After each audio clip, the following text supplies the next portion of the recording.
Hello, and welcome to every Disney animated film reviewed, in which review every Disney animated film. I guess that was kind of self-explanatory. Anyway, really quick before we get started, a few ground rules. For this video, I am defining a Disney animated film as being an animated film from Walt Disney Animation Studios and is considered part of the Disney animated canon. As such, films made by Pixar, Disney Toons, and straight-to-DVD sequels are not included on this list. Maybe for another video later, but not this one. I am also not including films that are considered live-action films, but have some animation made by Walt Disney Animation Studios. Also, if you want to skip to a certain review and hear my thoughts on it, timestamps will be included either in the description below or in the comment section down below. Anyway, there is a lot to go over and a lot of movies to review, so let's just jump right on in.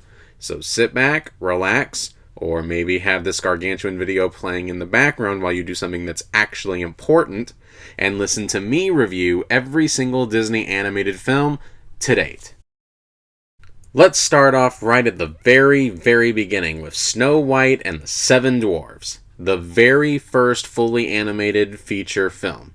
And as far as first in film go, this one is actually quite strong. The film story, while simplistic, is effective in its execution. The animation is nice, colorful, and fluid, and still holds up quite well even to this day. There are some minor issues, like how there's a lot of filler in this film, no doubt because there's not enough story in the original fairy tale to sustain a feature-length runtime. But, to the film's credit, at least the filler is entertaining. And it should also be pointed out that both Snow White and the Prince are bland characters. Ironically, it's the side characters that are much more interesting and dynamic characters, like the Seven Dwarves and the Evil Queen. In fact, the Evil Queen, even 80 years later, still manages to be one of the more intimidating and memorable, not just of the Disney villains, but of villains in general. The songs tend to be either hit or miss, but of course, Hi-Ho and Whistle While You Work are household names for a very good reason. They're catchy little ditties. This is a movie that you can tell the people behind this were working their absolute hardest to try to turn out a great product. And that hard work and effort does pay off. I'm going to give Snow White and the Seven Dwarfs an 8 out of 10. Not everything about it aged especially well, but it's a great testament to this film and the hard work behind it that this film still manages to be a greatly enjoyable experience, and it will continue to inspire and entertain people for generations to come. Pinocchio is a great film, and one that, when I rewatched it again for the first time in years, was actually quite a bit better than I had remembered. The main problem with this film is that it does take too long for the plot to get moving, with a surprisingly bloated and overlong prologue that for some reason opts to spend an awfully lengthy amount of time in Geppetto's workshop, just wasting time, barely moving the plot forward. But once it gets past that point, the film becomes incredible and never looks back. The characters of Pinocchio and Jiminy Cricket are well-written characters. They have great chemistry together, and their personalities bounce off of each other beautifully. Pinocchio himself comes across as a naive boy, and even when he screws up and makes a mistake, he still maintains his natural likability. What struck me with this film was just how dark it was. I had completely forgotten how cruel and nasty the villains are, and how none of them receive any kind of punishment for their misdeeds. Whether they intended it or not, Disney wound up making a film with the message that the world is a cruel and unfair place, where sometimes the innocent are punished and the wicked thrive, which is a surprisingly dark and mature message that not even a lot of adult entertainment will touch. This gives the film a natural edge that doesn't feel forced at all. In my opinion, almost everything that was great about Snow White is improved upon here. The animation is better, including an absolutely stunning opening shot. The characters are better, the story is better. Pretty much the only real issue is the padding in the opening 20 minutes. Everything else, though, is fantastic. I'm going to give Pinocchio a 9 out of 10. This film has maintained its status as a classic for good reason, and is a rare instance of age actually improving a film. Fantasia is... well, there's no other word to describe it. It's a work of art. A truly magnificent, groundbreaking, astonishing, beautiful work of art. It's a collection of wordless pieces of classical music, visually paired with some gorgeous animation to complement it. Honestly, it's even difficult to write a review about it, to add anything more to the conversation. So many others have already pointed out its brilliance. What more can I say? The images match the music perfectly, the orchestration is a thing of beauty, they picked some excellent music. This really is just a one-of-a-kind multimodal experience. There's nothing about it I would change. There are no problems I have with the film, and there is no other film out there that's like it. Period. It easily earns a 10 out of 10. It's one of the best animated films of all time, it's one of Disney's greatest accomplishments, and it's one of my all-time favorite films. It's just all in all a perfect experience from start to finish. Dumbo is an entertaining, cute little film. What makes this film so interesting is that this is Disney's first narrative film where most of it is just filler that does nothing to advance the plot. It honestly comes across more like this film was intended to be a feature-length silly symphony cartoon about life in the circus, with the Dumbo plot being used to tie everything together. And I know this is going to sound contradictory to what I've been saying before about Snow White and Pinocchio having too much filler in it, but I actually think it works here. And the reason for that is this feels a lot more intentional here. And what I mean by that is that in the case of the first two films, the filler seemed like a way to pad the runtime. But here, most of the film is filler. That's very odd. And it winds up giving the impression this is essentially, like I said, a feature-length cartoon, which I have to admit is extremely unique. Also, it helps that a vast majority of the scenes, even if they don't really advance the plot, are great. Like the pink elephant sequence, the roustabout song, etc. Also, I really do like the characters here. I like Dumbo, I like his mother, I like Timothy the Mouse, I like the crows, I like the stork, I like the ringmaster.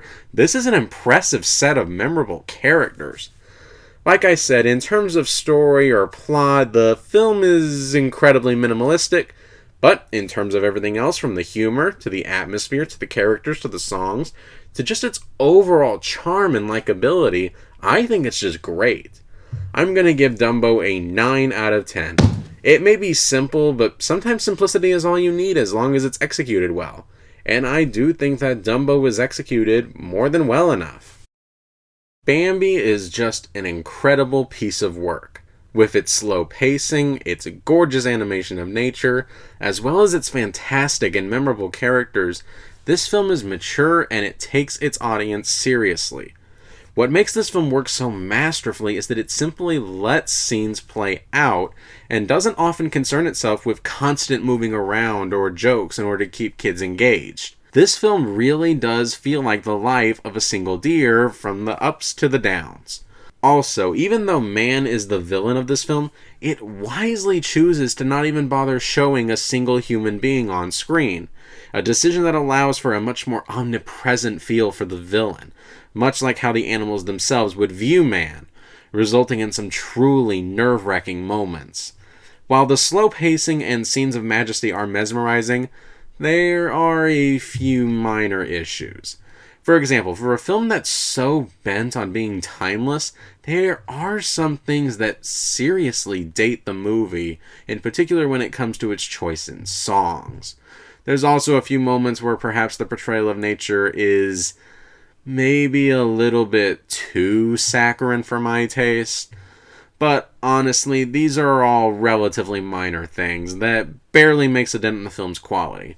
Overall, this is just such a beautiful film. It really is a film that I think everyone should experience. Bambi easily gets a 9 out of 10. It's a beautiful portrait of nature, and it also just so happens to be the rare environmental film that isn't insanely preachy, which is refreshing.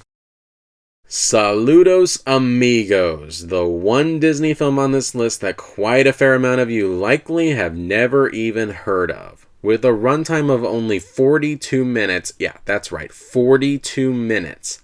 This is by far the shortest of the Disney animated films. This was also the first of 6 package films in a row that Disney would make, as a result of Disney's financial troubles following the box office disappointment of Fantasia, as well as the animator strike, and World War II. In fact, this film was literally commissioned by the United States State Department, intending to be shown as part of a goodwill tour of South America as part of Franklin Delano Roosevelt's Good Neighbor policy. Basically, it was intended to offset the close ties that several South American countries had with Nazi Germany at the time. And honestly, the film's history is much more interesting than the film itself, which is definitely watchable, but is just kinda generic. What this film's premise is that several Disney animators take a tour of South America and then draw what they see. And then we watch a few cartoon shorts based around their sketches. The wraparound segments feel kind of unnecessary and feels more like something that would be a decent behind-the-scenes featurette on a DVD, not something that you would leave in the finished product. Honestly, the best part of the film is the final segment that makes use of some beautiful, surreal imagery to the tune of Ari Barroso's Aquarela do Brasil. The rest of the segments are fine, but not really all that memorable. Like I said, this film's intention was to be used as a World War II vehicle, so it's honestly pretty low on substance. But it's still a harmless, mildly amusing little waste of time. I'm gonna give Saludos Amigos a 6 out of 10. It's certainly not a bad film, but it is one of Disney's weaker entries. But still, if you're at all curious, I'd say it's worth checking out. The Three Caballeros is definitely a case where the technicals of the film are more impressive than the actual substance. I heard somebody describe this film as being essentially like one long giant party, and honestly, that's a pretty good way to describe this film. It's fun for a while, but does get exhausting after a while. Most of this film is just showing off some really impressive high-energy animation, including some genuinely well-done integration of animated characters in live-action settings, which for the 1940s, you have to admit, was extremely ambitious. But plot-wise, there really isn't a whole lot here. There are a few cartoon shorts early on, but then around the halfway mark, it kinda just stops with the shorts, and is instead just Donald Duck, Jose Carioca, and Panchito Pistoles just kind of messing around. Which is entertaining while you're watching it, but as for something that has substance that'll stick with you, it's pretty low on that. And the shorts in this one are fine, but nothing really that noteworthy. This film, like I said, is something that I would more respect and admire more than I would say that I think it's genuinely great.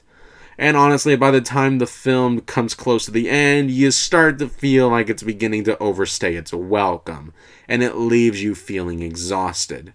But still, while lacking in memorability, the great animation, especially its groundbreaking for the time effects, are enough to tip it just enough on the scales of recommendability for me.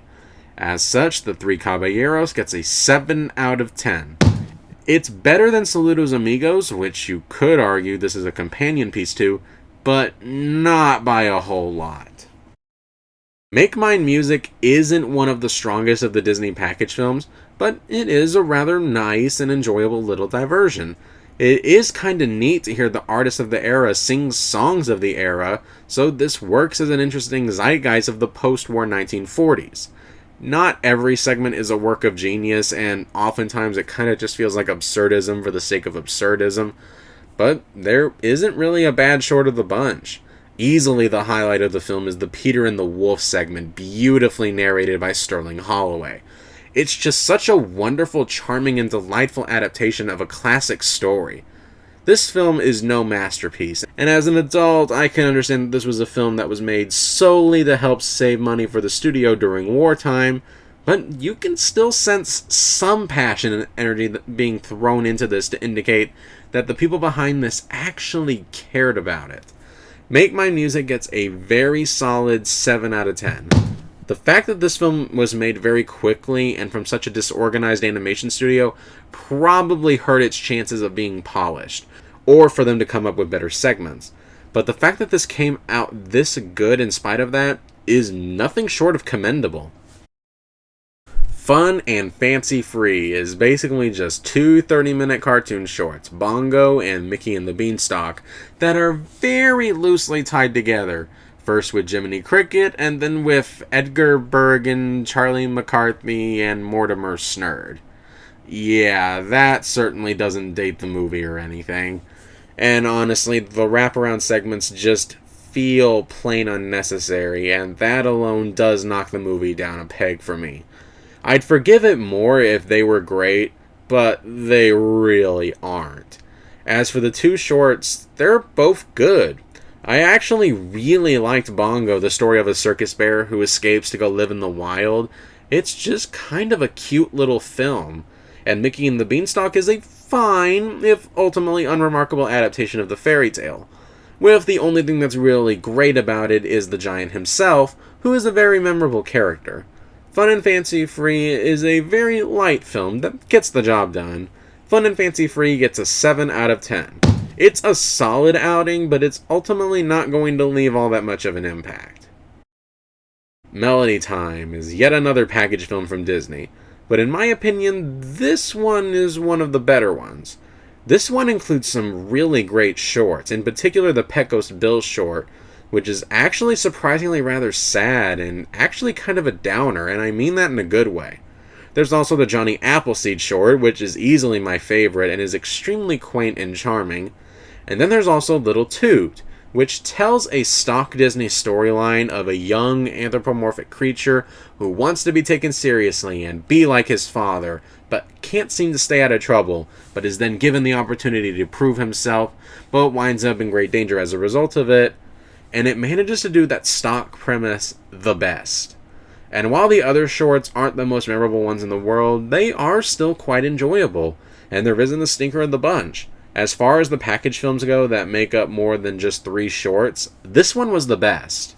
I'll give Melody Time an 8 out of 10. It's not often considered one of Disney's greatest achievements, but this is, as far as I'm concerned, a great and fun experience. The Adventures of Ichabod and Mr. Toad was the last package film for Disney for 28 years. This film is basically 2 short films that are, well, adaptations of Washington Irving's The Legend of Sleepy Hollow and Kenneth Graham's The Wind in the Willows.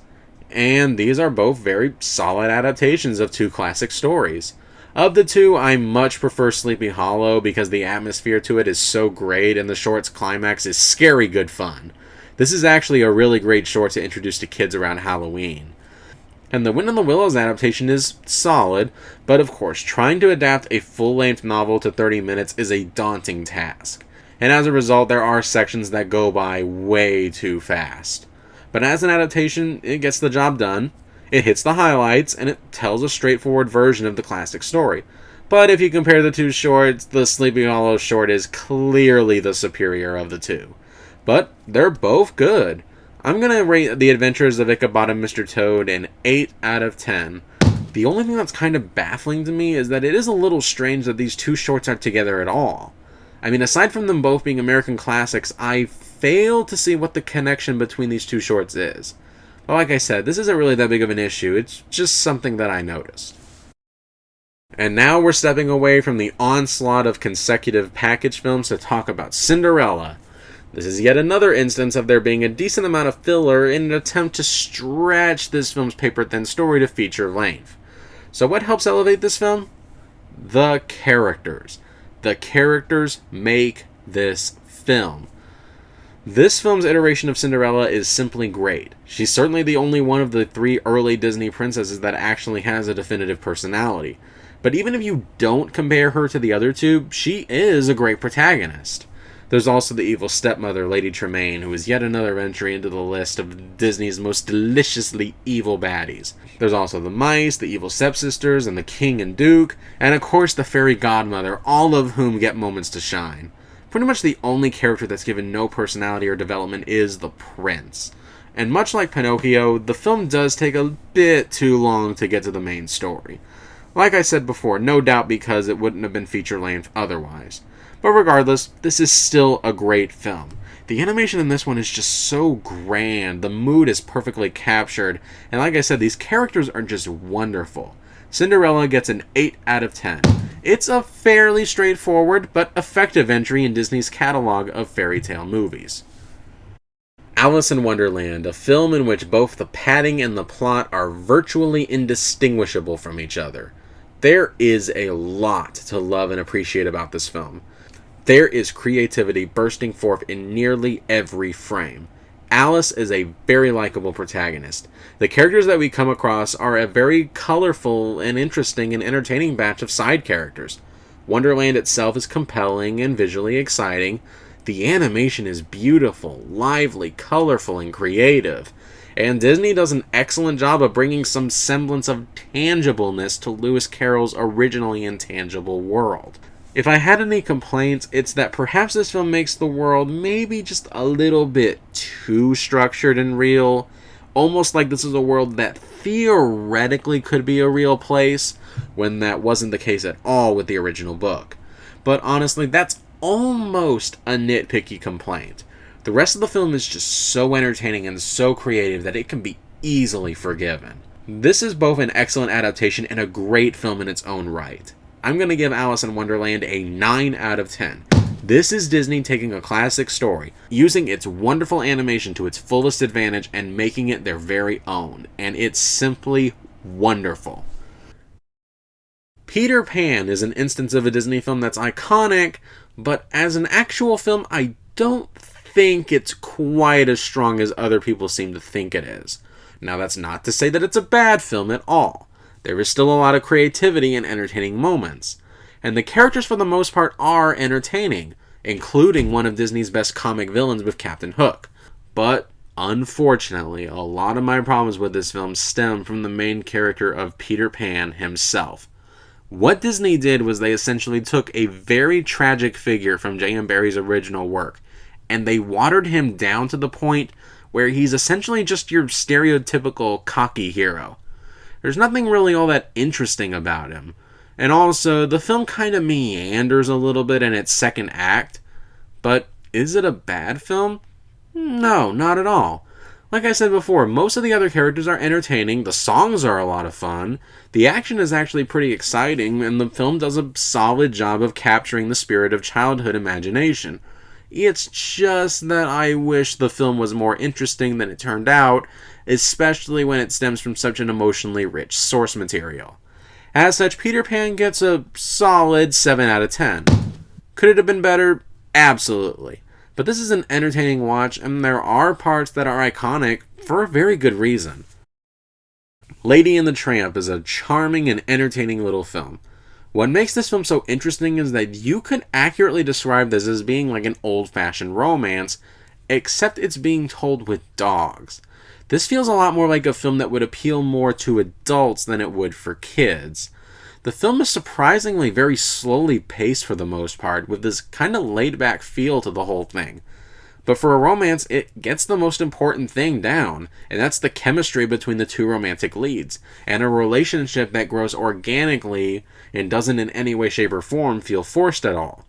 Which is why it is kind of disappointing that it does go through the motions of having the bit where the two of them bicker and argue, followed by some kind of misunderstanding, and yeah, I'm going to assume that even in 1995 that trope had already been beaten into the ground. But overall, this is a charming, cute little film that will satisfy fans of likable romance films. I'm going to give Lady and the Tramp an 8 out of 10. It does exactly what it sets out to do, and it hits every note that it should. Sleeping Beauty was the one Disney fairy tale that I didn't grow up with. I'm not entirely sure what the reason for it was, but this was just the one Disney film that I came in rather late to the party on. So it's probably more than a little bit ironic that this is actually one of my favorites. I'm not joking and I'm not exaggerating. This is actually one of my absolute favorite Disney films. Which is so strange to me because it has some of the same issues that plague the earlier Disney fairy tale films. There's a lot of padding, and the main leads are kind of boring. But then why did this film in particular strike a chord with me? Well, I think there's a couple of things. The first is that most of the characters are actually well defined and entertaining. The three fairies, awesome. Maleficent, an awesome villain, one of Disney's finest. The King, very entertaining. Even Prince Philip, for as little as we see of him, is a likable guy. And unlike the other princes, actually has to work for his happy ending, and was also willing to give up his status as a prince to be with Aurora, which honestly makes him the best prince until Eric came along. Honestly, the only character who isn't that developed is Aurora herself. The only real issue that I have with the film is that she is kinda bland. But still, she is still a very likable character, and it's not like she's completely forgettable. I think the thing that really made this film so wonderful to me, though, is just how different the animation is. I mean, more so than any other narrative film up to this point, you can tell this is the one where the animators really tried to create something unique from a visual standpoint. Every shot looks like a painting that's come to life. And the film is just dripping with atmosphere. And like I said, this is the one film where every scene, no matter how extraneous it may be to the plot, is entertaining. It's charming, it's delightful, and aesthetically it's just beautiful to look at. I'm going to give Sleeping Beauty a 10 out of 10. Things that would normally bother me about an early Disney animated film just don't bother me here, and I can't really explain why. As far as I'm concerned, this is a wonderful film and one of Disney's absolute best. 101 Dalmatians is another Disney film that I grew up watching a lot as a kid, and this one was a staple, and revisiting it as an adult, I was relieved to find out that this holds up remarkably well. Probably the thing that helps elevate what could have otherwise been a harmless little piece of fluff is how maturely paced this film is. There is kind of a laid-back mood and atmosphere to the whole thing that's charmingly quaint. And the segment that details the end of the Twilight Bark, wherein the farm animals discover where the puppies are, is handled in a rather subdued manner. And the first half of the climax, where the Dalmatians are hiding from Cruella as she drives her car, searching and scanning the area, is so surprisingly quiet for a kid's film, which in turn makes for an intense and unnerving scene, before it completely devolves into total anarchy craziness. And speak of the devil, you can't talk about this film without talking about Cruella de Vil, who is such a deliciously evil baddie, and she is the perfect example of a villain that you love to hate. Even her two henchmen, Horace and Jasper, are great villains, striking the perfect balance between intimidating and bumbling. And it can be tempting to dismiss them since the bumbling henchman trope has been beaten into the ground by lesser children's films, but this film does show why it was so relentlessly copied, because they were a great presence here. Honestly, I really don't have very many other words to describe this film other than charming. This is a charming, nice little film. 101 Dalmatians gets a 9 out of 10. It's very easy to see why this film struck a chord with so many people. Considering that, adjusted for inflation, this is actually one of the highest grossing films at the domestic box office ever. The Sword in the Stone is one of those films that was different from what I was expecting when I first saw it, but in spite of that, I still found myself really getting engaged in it. This is one of those films that isn't really all that focused on telling a cohesive narrative, but is rather episodic in nature. And honestly, whether or not you'll like this film will depend on whether or not you're okay with that. But given that the film's setup is that Merlin is seeking to teach a young King Arthur about the ways of the world in unique and creative ways, it honestly doesn't feel unwelcome. This iteration of Merlin is one of my favorites, rivaled only by the kid who would be King Merlin. And you can actually see traces of Robin Williams' genie in here. Most of the reason this film works as well as it does is because of its creativity, in terms of both the situations the characters find themselves in and the imagery of the animation. In fact, the final fight between Merlin and Madame Mim is Disney's old school animation done at its best and most creative. The film's lone issue is with Wart, who is just kind of a bland character. Regardless, this is a fun and enjoyable little film, and there's just something that's just so charming about its laid-back nature. I'll give The Sword in the Stone a 9 out of 10. It actually says something about Disney that they were able to make a film that's ostensibly about a mentor simply teaching a student some basic life lessons and make it so enjoyable and fun.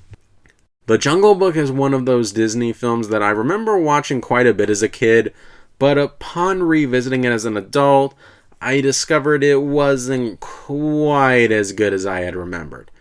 Not to say that it's a bad film or anything like that, but at the same time, I couldn't help but feel like plot-wise, the film kind of just came up a little bit short. I mean, a lot of the film is dedicated to tangents that don't really amount to anything. Also, it doesn't help that Mowgli isn't exactly the best written Disney protagonist.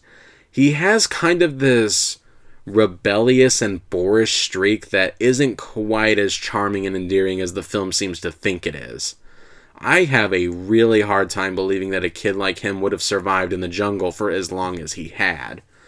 Also missing is the emotional connection that Mowgli has to his wolf family. I mean, this is the family who raised him since he was a baby, and he acts like he doesn't even care about never having to see them again.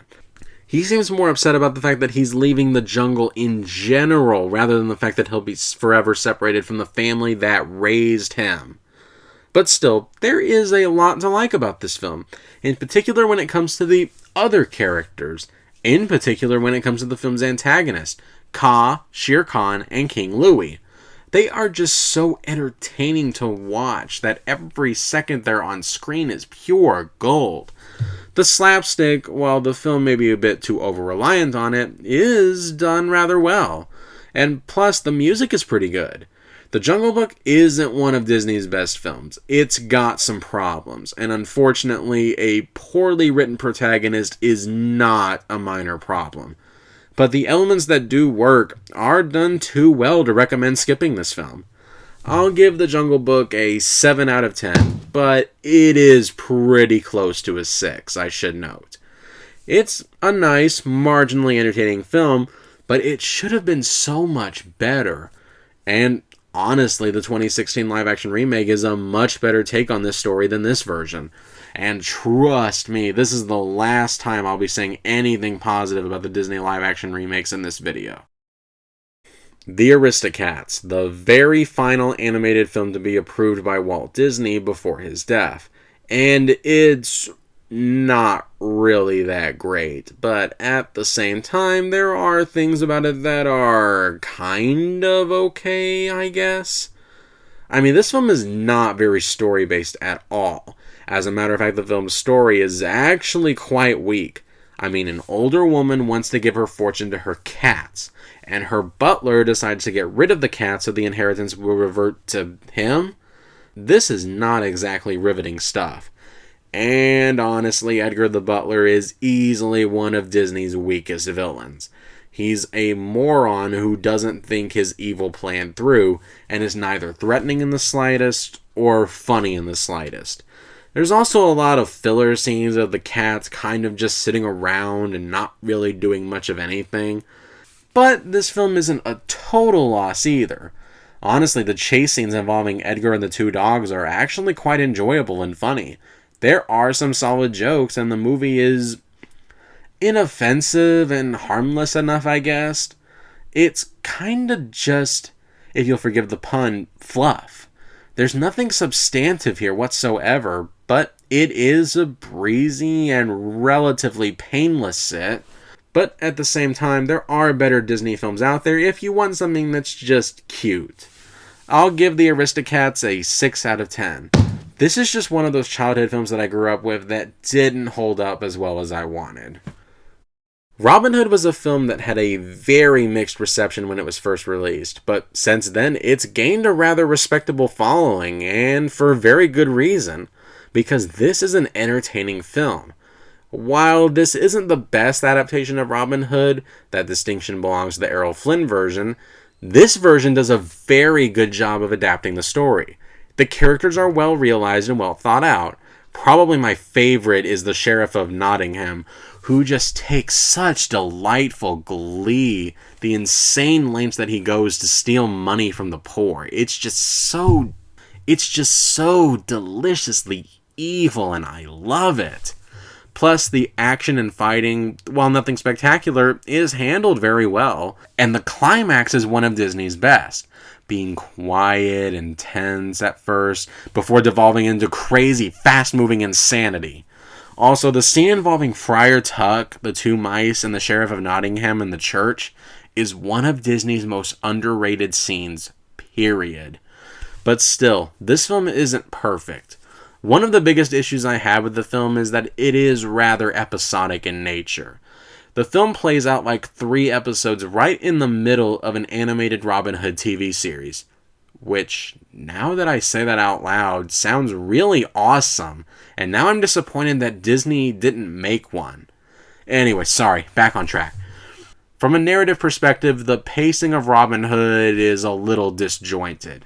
Nothing too bad, but enough to the point where it is a little distracting. And as a result of this, characters just kind of come and go. Plot details are either glanced over or dealt with off-screen. But it's overall a very minor issue, all things considered, because the things that work in this film work phenomenally well. I'm going to give Robin Hood an 8 out of 10. It's an exciting and fun adventure film with memorable reinterpretations of classic characters and an infectiously enjoyable tone. The Many Adventures of Winnie the Pooh, the first package film made by Disney in 28 years, and to date, their final one. It also holds the distinction of being the final Disney film to have any direct creative input from Walt Disney himself. And, well, there really is no beating around the bush here. I love this movie. I really love this movie. There is just so much about this film that I love. I, of course, love these timeless characters, and I love every single one of them. I love the situations that they get themselves into. I love the sketchy animation. I love the calm, very subdued and laid-back tone. I love the music. I could go on and on about how much I love this film, but I don't want this review to be just me gushing.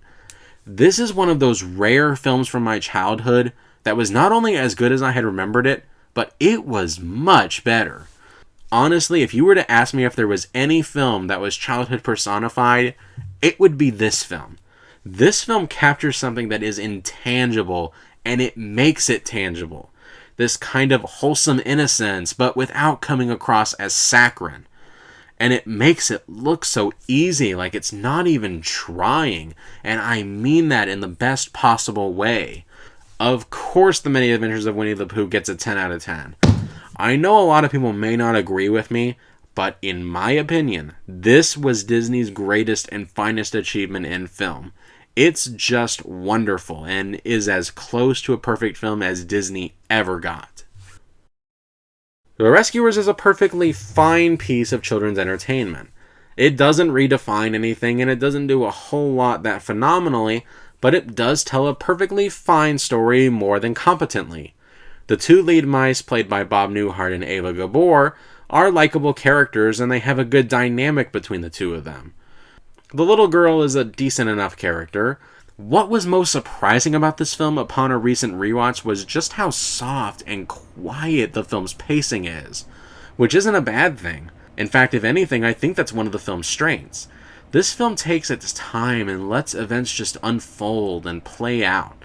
My main issue is the villain, which is just kind of a weak Cruella de Vil clone, and her motivation is also pretty weak. And like I said, the story they tell isn't that phenomenal, and the execution, while absolutely serviceable, doesn't feel like this film is as great as it could have been.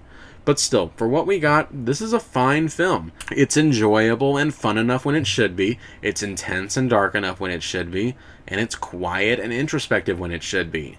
I'm going to give The Rescuers a 7 out of 10. Oh, and in case you're wondering, yes, the urban legend about there being a live-action photo of a real naked woman being snuck into a couple of frames of the original version is absolutely real. No, I'm not going to show it. If you want to see it that badly, look it up yourselves. The Fox and the Hound is a prime example of most of the pieces being put in place for an exceptional film, but there's a couple of story decisions that hurt the film's narrative. First, I should say that this is a mostly well-constructed film with decent, if unremarkable, characters. And it's easy to buy the friendship of Copper and Todd, and it's also easy for the viewers to understand why their friendship drifts apart, which makes the film all the more poignant and tragic. But like I said, there are some problems. Probably the biggest misstep is the decision to not kill off Chief, which would have helped fuel Copper's revenge in the film's third act in a much more meaningful and impactful way. There's also the fact that the jump from them being friends to being adversaries is kind of rushed, mainly because most of the development for the time they spent apart takes place off-screen. But even so, there's a lot of things to appreciate about the film. I like its very down-to-earth feel. There are some rather smart and intelligent and subtle instances of reincorporation. There are some genuinely tense moments, and the ending really and truly is great. It's the ending that you honestly don't expect, but you know has to happen, and it doesn't take the easy and cop-out route, and I love it for that. It has its fair share of problems, to be sure, and those problems hold it back from the greatness that it so aspires. But even so, this is a film that I definitely have a lot of respect for, especially when it comes to its ending. I'm going to give The Fox and the Hound an 8 out of 10. Speaking of which, I should probably get around to reading the book this was based on that I bought years ago, but haven't gotten around to reading yet. The Black Cauldron is easily one of Disney's messiest films in their whole catalog. And based on its production history, you can definitely understand why. This was Disney's attempt to try to make darker and edgier animated films for a more modern audience. I mean, they had been struggling to find their footing after Disney's death for almost 2 decades at this point, and so they decided they needed to try something different.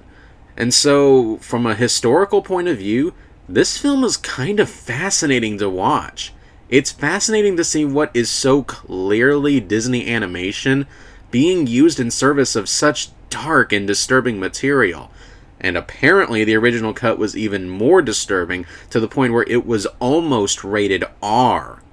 But does the film actually work as a product?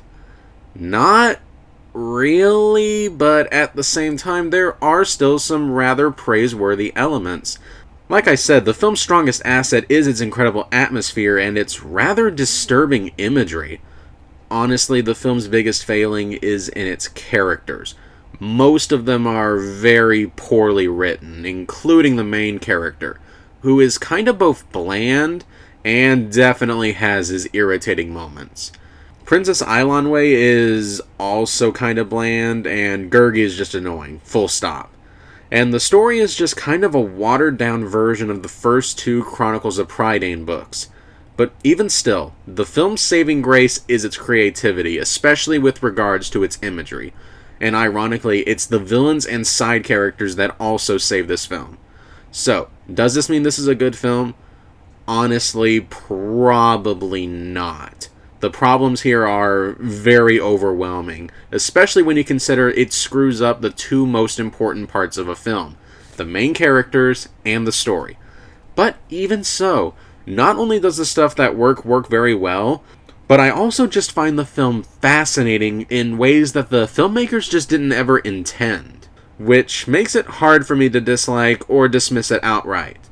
And even though more realistically this film probably deserves a 5 or a 6, I think I'm going to give The Black Cauldron a 7 out of 10, as per my subjective taste. Also, with Disney crapping out all these live-action remakes, I would, without a hint of irony or sarcasm, love to see the entire Chronicles of Prydain series brought to the big screen. Disney, if for some reason you happen to be listening right now, please make this happen. You want to talk about a Disney film that doesn't get anywhere near the love that it deserves? How about The Great Mouse Detective, easily Disney's most overlooked film in their entire catalog? This is, to put it simply, a fun adventure film. It's fast-paced, it's intense, and it never stops moving. But at the real center of the film is the rivalry between our protagonist Basil and the antagonist Professor Ratigan, the latter of whom holds the distinction of being Disney's most underrated villain, making for an excellent dynamic. It also helps that they both have larger-than-life personalities in similar and yet different ways, making them incredible foils for each other. Also, the film's climax that takes place inside of a clock tower is one of the most visually exciting and underrated climaxes in all of Disney history. This was also the first film partially co-directed by directing duo Ron Clements and John Musker, who together would make some of the more entertaining Disney films going forward, like The Little Mermaid, Aladdin, and Moana. And that same straightforward entertainment that you get in most of their films can be felt here. It's just fun, from top to bottom and from start to finish. The Great Mouse Detective gets a 9 out of 10. And if you're one of the people who haven't gotten around to watching this film yet, I would recommend that you rectify that as soon as possible. Oliver and Company was made during the time when Disney was struggling financially, especially after the box office disaster that was the Black Cauldron. So it should probably come as no surprise that following that, they decided to make one of the safest and market-friendly films that they possibly could have made at the time. And as a result, they managed to make one of their blandest and most forgettable films in their entire catalog. Pretty much the only things that I remember about this film are the character designs, the song Why Should I Worry, and the basic plot. Well, yeah, I mean, it's basically Oliver Twist in modern-day New York with animals. Oh, and how the main villain dies. That's pretty much it. And I've seen this film twice. From what I remember the film being watchable, but overall just bland. Like I said, the whole thing just kind of reeked of being a corporate product. Which, to be honest, I don't blame Disney for doing, considering the tough spot they were in the 80s financially. But that also doesn't mean that I have to pretend that this is a good film. As such, I will rate Oliver and Company a 5 out of 10. Oh, we can only hope that there are some really good set of movies just around the corner. Right? Next up, following one of Disney's less than stellar efforts, comes one of their very best, The Little Mermaid. Talk about a film that completely reinvigorated a company. And they did it by going back to their roots and telling their own version of a classic fairy tale. I'm really starting to sense a pattern here. Anyway, this film has everything that I would expect from what makes classic Disney so entertaining. An excellent protagonist in Ariel, who has a dynamic personality, clear motivation, and most crucially, she also has a very expressive face. Which in this movie was essential because for half the film, she doesn't even speak. But there's also a fun villain in Ursula, who on top of having both an excellent design and a wonderful voice actor, is yet another villain that just enjoys being deliciously nasty. All the side characters are entertaining in different ways, from Flounder to Scuttle to Sebastian. Prince Eric is also one of Disney's best princes. The songs are, of course, iconic and wonderful. That should just go without saying. Also, the comedy is on point, the animation is bright, colorful, and highly energetic, and the film's attempt at making the original tale more palatable for its target audience also doesn't come across as insulting and pandering here. And this product feels a lot more consistent than, say, a certain other Disney film coming out in a few short years that would also attempt its own retelling of a very dark original tale. Anyway, back on point. This is such an entertaining and delightfully charming experience. I'm going to give The Little Mermaid a 10 out of 10. It's a wonderful film now, but I could only imagine how much of a breath of fresh air this must have been when it was first released. The Rescuers Down Under, the film in the Disney Renaissance that many people often overlook, but I don't think they should because this is a nifty little adventure. This film keeps the elements that worked in the original film, but adds a whole lot of new things to make it even better. For one, the animation is just beautiful in this film. This was also a very important film technologically, not just for Disney, but for animation in general, because this was the first animated feature film to ever use the CAPS process to digitally ink and paint. This would be an important stepping stone in the world of technological achievements in animation. Also, the villain of this one is a lot better than in the original. While his motivations may be simplistic, his distinct personality, his occasional funny quips, and his genuine menace make him an impressive and memorable villain. And George C. Scott is clearly having a blast playing the evil poacher. Pretty much the only thing that's a downgrade from the original film is the two leads, who, while certainly they maintain their charming and likable personalities, aren't in the film as much as they probably should be, which is my biggest problem with the film. But everything that works so well that it can be forgiven.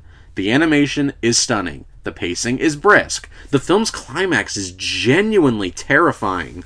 The villain is great, and the comedy works. It's just a great film. I'm going to give The Rescuers Down Under a 9 out of 10. And in case you're wondering, this was the very first sequel in the Disney animated canon, and they at least managed to pick a film that was perfectly fit to have a sequel, unlike a certain other film later on down the road. And apparently they were planning more sequels after this one, but following the death of Ava Gabor and, to a lesser extent, John Candy, they were subsequently cancelled. That's a shame, because I would have been very interested in seeing what else they could have done. Beauty and the Beast is, well, fantastic. I mean, of course it's fantastic. It's the one Disney film that practically everyone can agree is fantastic.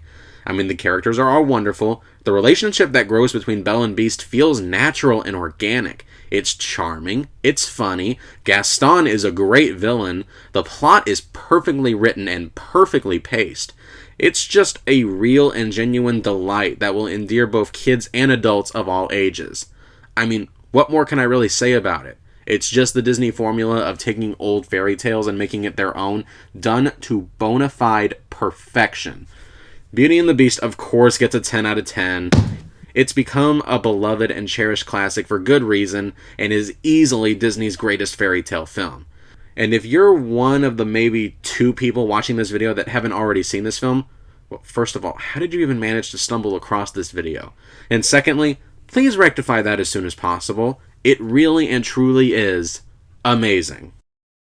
Aladdin is just entertaining from top to bottom. It's an adventure film that flows very naturally. It's a great romance between 2 exceptionally likable and memorable leads. The characters are all wonderful, with, of course, the real showstopper being Robin Williams for his unforgettable performance as the genie. It has a great villain in Jafar. There's honestly very little about this film that doesn't work. This is a film that's equal parts intelligent as well as fun, a combination that will always be a win for me. And the ironic thing is that I didn't really grow up with this film all that much, and I honestly couldn't tell you why. But even as someone with very little nostalgic connection to it, I can proudly say that Aladdin is one of Disney's absolute finest films. A film where just everything works to its fullest potential. I'm going to give Aladdin a 10 out of 10. Not really much else to say here. It's just incredible. And now we come to the big one. The one film that's often argued as Disney's magnum opus. The Lion King. And I have to admit that, yes, this is actually a really great film, albeit it might be a touch overhyped. The film has such a massive and grand scale that makes it very clear that the animators put a lot of care and effort into this film. All the characters are great and memorable, including an excellent villain. The songs are pretty great, although I will admit, it is a tragedy that the film's worst song is the one that ended up winning the Oscar for Best Song. But hey, what can you do? Anyway, The Lion King is poignant, it's funny, and like I said, the animation is just stunning.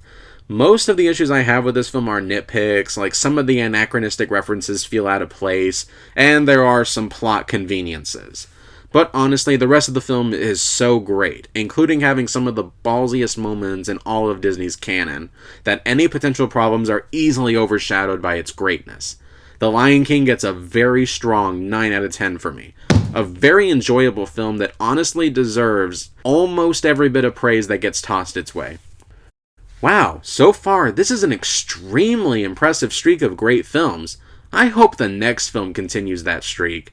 The next film on the list is Pocahontas. Okay, let me be very clear right from the get-go. The fact that this film contains a ton of historical inaccuracies in and of itself doesn't bother me. What bothers me about this film specifically is the way it handles the race relations between the natives and the Europeans. And normally stuff like this doesn't bother me too much, but it really does here. I don't have the time to explain the nuances and complexities of the real-life relationship between the two, and honestly, that almost kind of makes my point for me. The relationship between Native Americans and Europeans in real life was extremely messy and also extremely complicated. So to have the film basically simplify it to such an insane degree and boil the race relations down to a simple, "Hey guys, racism is just bad" message is actually kind of insulting. This isn't a film that wants to enlighten the viewers or spark any kind of conversation on a dark and muddled period of colonial American history, or on the culture clash between the two groups that might explain where some of this prejudice comes from. It simply wants to preach a message, and that's it. Any semblance of nuance is completely stripped away, which does a disservice to both the Native Americans and the European settlers that this really happened to. And by creating a human antagonist who just wants to commit genocide on a whole tribe of people just because he wants gold is just disgustingly insulting. It essentially provides an easy out for how the tribes and the whites could have gotten along. It's like saying, hey look, the problems between these two racial groups were just the result of one guy's greed. See, as long as we aren't greedy, then we can all just get along and sing Kumbaya together. Yeah, you starting to see why I don't like this film very much? Okay. Let's put that aside. How is the rest of the film? Well, honestly, it's kind of a mixed bag. The animation is quite nice, and I have to give Disney credit for trying a different looking animation style. The songs are really great, like Colors of the Wind and Just Around the River Bend are both really beautiful and captured the majesty of nature in an almost poetic-like manner. And even Savage's, preachy though it may be, is a catchy, dark anthem. The character of Pocahontas is fine. John Smith is kind of okay, I guess, but he is kind of bland. Honestly, most of the characters are just kind of dull and forgettable. The slower pacing is also a nice addition, and it goes very well with the film's theme of slowing down and enjoying and communicating with nature. But this film cannot escape two very deadly adjectives when it comes to describing a film: forgettable and preachy.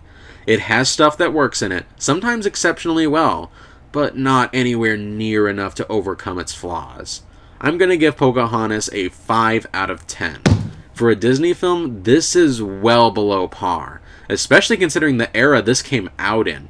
I honestly don't know what happened. The Hunchback of Notre Dame. In all honesty, I would have loved to be in the room whenever whoever it was that came up with this idea for Disney to adapt Victor Hugo's original grim novel into an animated film for children pitched this. I have to wonder what the reactions were like.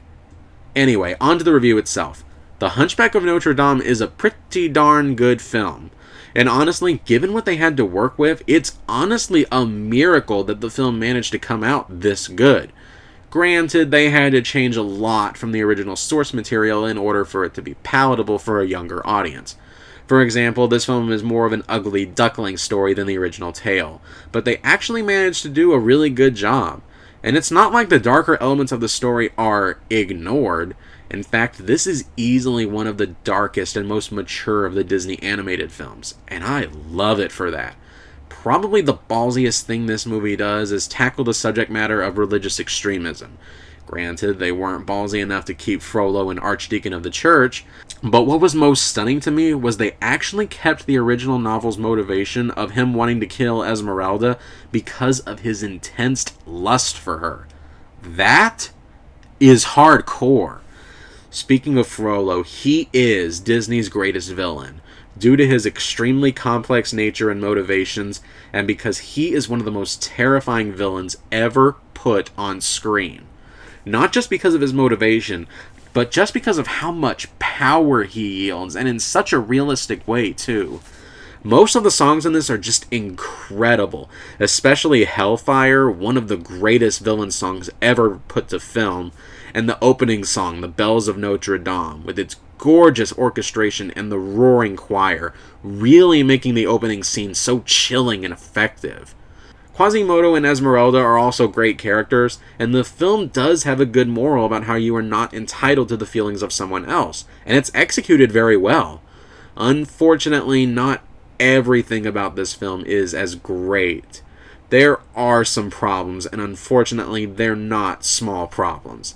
The biggest problem I have is everyone else's biggest problem with the film: the gargoyles. They're not funny, they're annoying, and they break the movie's tone. They were very clearly added as a way to keep kids entertained just on the off chance they find the movie boring, given how much of a tonal disconnect they are from the rest of the film. There's also the fact that Phoebus is kind of a boring character, and the relationship between him and Esmeralda does move pretty quickly. And there are also some moments where the film doesn't flow as organically as it should, probably due to the fact that they had to change so much from the original material. They basically had to reweave a brand new narrative, but still keep the iconic highlights. But like I said, I was as impressed that they managed to, first of all, even make this film in the first place, but that they actually made this film as good as it is. As such, I'm going to give The Hunchback of Notre Dame an 8 out of 10. Almost a 9. Because while it does have its fair share of problems, the stuff that's good is honestly far too good to ignore. Hercules is, well, it's unique to say the least. I mean, the style of this film is very different. I know I sound like I'm being intentionally intangible, but I honestly don't have the words to describe this film's very unique style. But did I like it? I mean, at times, but at the same time, I couldn't help but feel like this was mostly style and little substance. And what I mean by that is that this film's premise is a very stock one. It's a basic hero's journey story, filled with a cast of characters that you've seen before. The two leads in particular are just kind of bland and not really all that interesting or fun. They just kind of exist.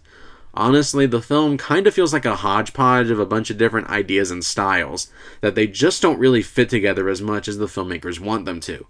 While the film isn't in any way unpleasant to sit through, there was very little about this film that I would say, yeah, that is something that would make me want to revisit this film. The lone exception to that rule is James Woods' portrayal of Hades. He is easily, and I mean easily, the best thing about the film. He manages to be both hilarious and a genuinely threatening villain, and his reactions and the incredible animation on him honestly make the movie for me. But still, one excellent character doesn't necessarily mean the whole film works. But it does make it enough that make it worth watching at least once. As such, I'm going to give Hercules a 6 out of 10. Also, I'm not even going to go into what this film gets wrong about Greek mythology, because this video is already long enough, and I don't want to add an extra hour. But as to whether that had an impact on my rating, I'll say no. Honestly, the only thing that would have normally bothered me, making Hades the villain, is actually one of the film's highlights in execution, so I can't complain too much.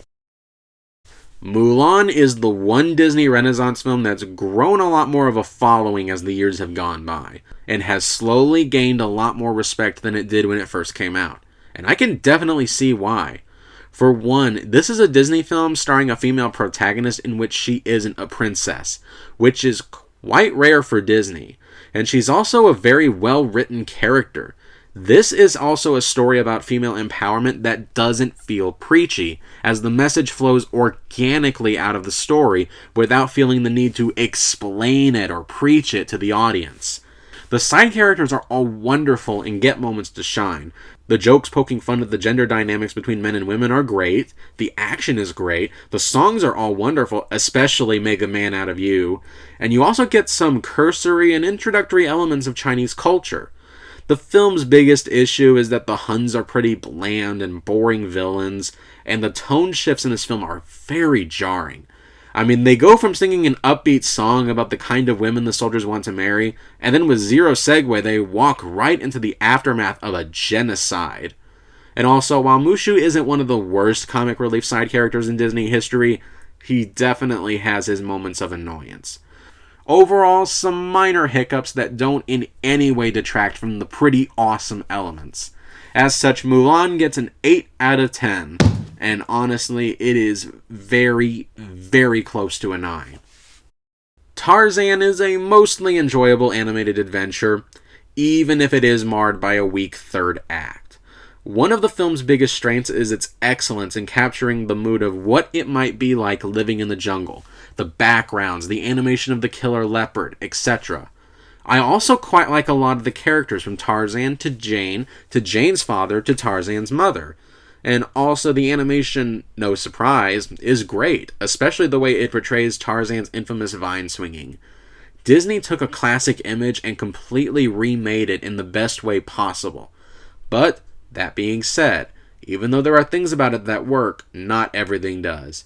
I mean, Clayton is yet another line in the Disney villains who have very weak motivations and one-dimensional personalities, making them just boring. And as a result, the film's third act just feels comparatively bland and generic. Although I will say the imagery involving Clayton's death is very stark and definitely leaves an impact. And then there's also the character of Tarzan's father, who is yet another line of Disney fathers who are close-minded and don't listen and don't like their children and don't understand them or their dreams, and yeah, we've seen all this before. But like I said, there's quite a bit about this film that's worth liking. The plot progression is actually quite strong for the first 2 acts at least, including some excellent chemistry between Tarzan and Jane, and it really does do a great job of transporting you to the jungle. I'll give Tarzan a solid 7 out of 10. Not the best of the Disney films, but a more than solid effort. And it is on this note that we bid a fond farewell to the Disney Renaissance. Fantasia 2000 is a quite serviceable sequel to a classic film, but it doesn't reach the heights of the original. This one seemed like it was less willing to take risks than the original film, and as such, most of the shorts are just kind of bland. Bizarrely, they make the decision to just reuse one of the original shorts from the original Fantasia and just put it here. But in all honesty, none of these shorts are bad at all. They're all engaging and entertaining, and some of them do have moments of artistic beauty, even if it doesn't hit that note quite as often as the original. The only short that I actually remember being truly great is, believe it or not, the Pomp and Circumstance segment that portrays Donald and Daisy Duck as being passengers on Noah's Ark. It was such a majestic story that also managed to be both remarkably poignant and genuinely funny. This film isn't as fantastic as its predecessor, but in my opinion it is definitely a worthy effort, and I do appreciate that they even made the decision to attempt this at all. I'm going to give Fantasia 2000 an 8 out of 10, and I will say that I do wish that they would make another Fantasia film at some point, but I honestly don't see that as a very likely possibility. Which is a shame, because I am genuinely curious as to see what they could have done in the future. Dinosaur is one of those Disney films that most people forget even exists. And yeah, there's a good reason for it. While the visuals are rather impressive, in particular with the opening 5-minute scene showing a dinosaur egg's journey, unfortunately the film's plot is one of the most stock and boring plots you could think of. It's a basic hero's journey story with a boring main character and a boring villain and a boring plot. Honestly, I don't even really know what else to say about it. It's a watchable film. I mean, at the very least, the film is visually interesting, but the film script is just so basic. There's nothing here that makes it stand out whatsoever. It doesn't really screw up all that much, but there's not much of substance in here either, and as such, it leaves no impact. So I'll give Dinosaur a 6 out of 10. In my opinion, if the film had been just told visually with absolutely no dialogue, I probably would have liked this a lot more. But sadly, Disney didn't feel like taking that risk, and that's a darn shame. The Emperor's New Groove is definitely the closest to a straightforward comedy of the bunch. This film is also designed to act like a feature-length Looney Tunes cartoon, and I mean that as a compliment. This is easily one of Disney's funniest films that they've ever made. I mean, the whole premise is just so bizarre and out there, you'd honestly expect it wouldn't work. But it really does, and a lot of it is because these are entertaining characters, and the actors they got to play them do a great job. There are also so many iconic scenes and jokes that stick out so vivid in my mind, even after all these years. This is also one of the most quotable films, not just of Disney films, but films in general that I've ever seen.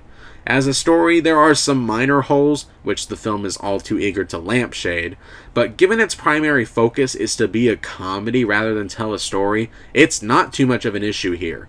The Emperor's New Groove gets a 9 out of 10. Although I do have to admit, it would have been interesting in seeing what the original version, Kingdom of the Sun, would have looked like. But regardless, this is a great and entertaining movie. Atlantis: The Lost Empire is a film that I have very mixed feelings about. Much like The Black Cauldron, this was an attempt made by Disney to appeal a little bit more to the older kid crowd demographic by telling an adventure film, and I do kind of have to admire it for trying. But at the same time, I can't help but feel like this film suffers due to a lack of memorability. It may screw up less than The Black Cauldron, but at least when The Black Cauldron failed, it did so in memorable ways. This is just kind of rote, with some above-average visuals. Much like Pocahontas and Tarzan, the film's villains are just one-dimensional and boring, who are motivated solely by greed, and that's it. That's all to their character.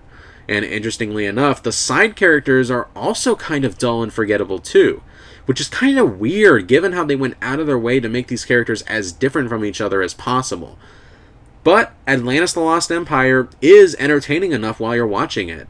And like I said, the visuals are gorgeous and there are some excellent world design building here.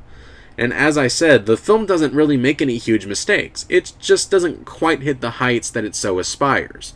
As such, I'll give Atlantis: The Lost Empire a 7 out of 10.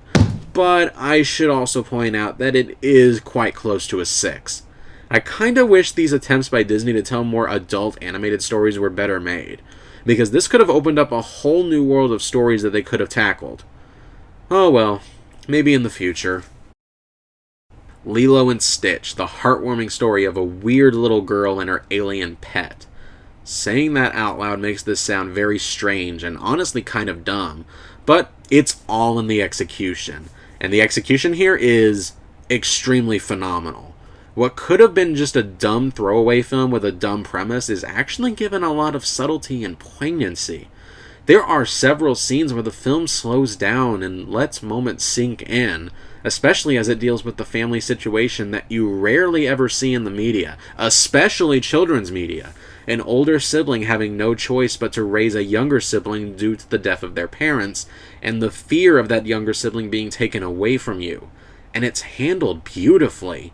And thankfully, they also took the time to write some genuinely great characters, with Lilo being one of the most realistic depictions of an actual child I've seen in a Disney film, and Stitch's character development being surprisingly easy to buy. The film's pacing is perfect, the music is excellent, and matches the tone and setting very well, and the flying scenes are exciting and exceptionally animated. Honestly, any complaints that I have about this film are nitpicks, like some of the weird timeline issues and a minor plot twist that's a little muddled and not explained very well. But these issues pale in comparison to this film's strengths. It's clever, it's fun, and it's heartwarming. And as such, Lilo and Stitch gets a 9 out of 10 from me. And in my opinion, I think it slips people's mind a little too often when they get asked about great Disney films. They shouldn't. Treasure Planet is definitely an interesting way to adapt Treasure Island. I mean, what's so interesting about this is that this is a surprisingly faithful adaptation of the classic story, in spite of the change in scenery. But anyway, how is the film proper? Well, so far as the Disney animated films go that try to appeal to a bit of the older crowd, this one is actually pretty good. And what I find most interesting about this film in comparison to some of the other Disney films is that the villains of this film, the one in which greed is their main motivation, something that I have critiqued other Disney villains for, it actually works here. Maybe because this is a treasure hunt film, or maybe it's because they have a personality other than money.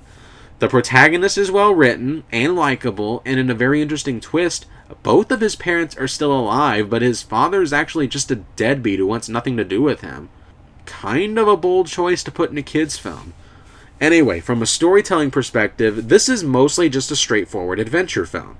Story-wise, it doesn't break any new ground. I mean, it's adapting a very classic story that's been told and retold and copied for a very long time. So it should come as no surprise. But the thing that helps separate this is that the characters are likable and well defined, and of course the animation is simply stunning, and I mean stunning. This is easily one of Disney's most beautiful looking films. This was Disney's merging of both traditional hand-drawn animation with computer animation at its absolute peak. Regardless of what you may think about the film itself, I don't think it can be denied that this is a gorgeous looking film, which is why I think it's a shame that this film didn't do any better. I'm just sitting here and thinking of all the Disney films that we'll never get that would have pushed even further the technology of combining traditional and computer animation. But even so, this film isn't just all style and no substance. And while the story isn't fantastic, it does do a much more than adequate enough job, and a lot of it is due to the entertaining characters. I'm going to give Treasure Planet an 8 out of 10. It's exciting, it's fun, and it's just visually stunning. Brother Bear, considered by some to be one of Disney's worst films and considered by some to be an underrated hidden gem. And I tend to lean more in the former camp. I mean, I understand where the compliments about this film come from, because to be honest, there are a lot of genuinely great scenes, but unfortunately there's also a lot about this film that doesn't work. At all. But let's get the positives out of the way first. First, I will say that the movie starts out very strong. It does a great job of establishing the characters and the conflict. It immerses you in an Inuit culture very well and effectively, and there are moments where the animation is truly breathtaking, in particular during the transformation scene. But unfortunately, that's where the positives end. The film goes downhill once the main character turns into a bear, and it never recovers. Because for some reason, the filmmakers thought it would be a great idea to have the animal characters distractingly use modern slang, or to go through the motions of a typical buddy road trip film with zero deviation from the formula, or to have scenes of the characters just arguing. A lot. Honestly, most of the second act is just characters bickering and moaning and complaining with some quote-unquote clever observations about the contemporary human condition. It's aggravating and annoying and not funny. This is a case where the film's more modernized dialogue seriously hurts the film. It results in a film that feels woefully inconsistent and uneven. It also has a collection of some of the most annoying characters ever put together in a Disney film. Having just one annoying character would be bad enough. This one has several. That's not good. And also, the film's big reveal is so obvious you can predict what it is half an hour before it gets revealed to the audience. Oh, and skipping over the most crucial scene in the film by playing a Phil Collins song over it is one of the most tone-deaf decisions ever put into a Disney film. Is there a lot about this film that's actually good? Oh, absolutely. Like I said, the setup is ingenious. When it focuses on the human characters, it nails the mystic and old-fashioned tone it's going for, and I get what they were going for with a message about the circular nature of prejudice. Which is why it's all the more tragic that this film ultimately doesn't work. The film is functionally broken at the seams. I'm going to give Brother Bear a 5 out of 10. It wasn't quite as bad as I had remembered upon rewatch, but that still doesn't make it a good film. It's a mess, in spite of some rather praiseworthy aspects. I feel like with just one more rewrite, just one more story tweaking, this could have been a great film. But as is, what we get is a film with some great scenes and some awful scenes. Nothing in between, which is beyond frustrating. Home on the Range is not quite as bad as it's been made out to be, but that still doesn't mean this movie is very good. First, let's get the good stuff out of the way. I do appreciate that this film is going for a kind of Looney Tunes style, kind of in the way The Emperor's New Groove had. And sometimes they do hit the right note. There are some funny jokes in here. Also, Jennifer Tilly is actually pretty funny as one of the lead cows. But is this enough to save the film? Not really. I mean, even though I said there were some funny jokes, there are far more jokes that just straight up don't work. And also, even though they attempt a Looney Tunes vibe, the animation just feels like it lacks the energy and timing to make most of the slapstick jokes work properly. But by far the biggest problem with this film is its poorly written characters. Most of them are either annoying, obnoxious, or just one-note characters. Aside from Jennifer Tilly's cow and Lucky Jack the rabbit, none of these characters are compelling in the slightest. Now, does this make this an awful film? No, it doesn't. I could still sit down and watch this film, but there's very little motivation for me to do so. But still, I did laugh at enough of the jokes to say that I don't quite regret watching it. As such, Home on the Range is hit on the lower end of the 6 out of 10 rating. I know some of you want this rating to be even lower, but I really think this is only a bad film when you compare it to Disney's previous works, when you know that the studio can do so much better. However, the next film coming up on the chopping block will get no such mercy from me. Also, I do have to admit that I do find it a little sad that this is Disney's first attempt at an animated Western, and it turned out this aggressively mediocre. I hope they give this genre another go at some point in the future. Chicken Little! Oh boy, strap yourselves in. I have a lot to say about this film. There is no beating around the bush with this film. This is bad. This is really bad. Why is it bad? Well, let's start off with the most basic thing. The characters are all terrible. Most of them are just terrible, awful people that have no redeeming qualities whatsoever. And the ones that aren't are just obnoxious and annoying, or whine incessantly, or complain, or just... I hate every single one of these characters. The worst by far is Buck Cluck, Chicken Little's father, who's probably the stereotype of everything that's wrong with movie fathers. He never listens to his son. He refuses to stand by him when he's being mocked by the town, being far more worried about what they think of him than the needs of his own son. He mocks his son behind his back. He is an awful, emotionally abusive parent. He is just awful, and is one of the worst characters ever created by Disney. Next, let's talk about the second most basic thing. The story. The story freaking sucks. I mean, whose bright idea was it to have an adaptation of Henny Penny, a fable warning about the dangers of mass hysteria, and have aliens thrown into the mix? It's almost like the writers were thinking to themselves, how can we make it so that the sky is actually falling in this version?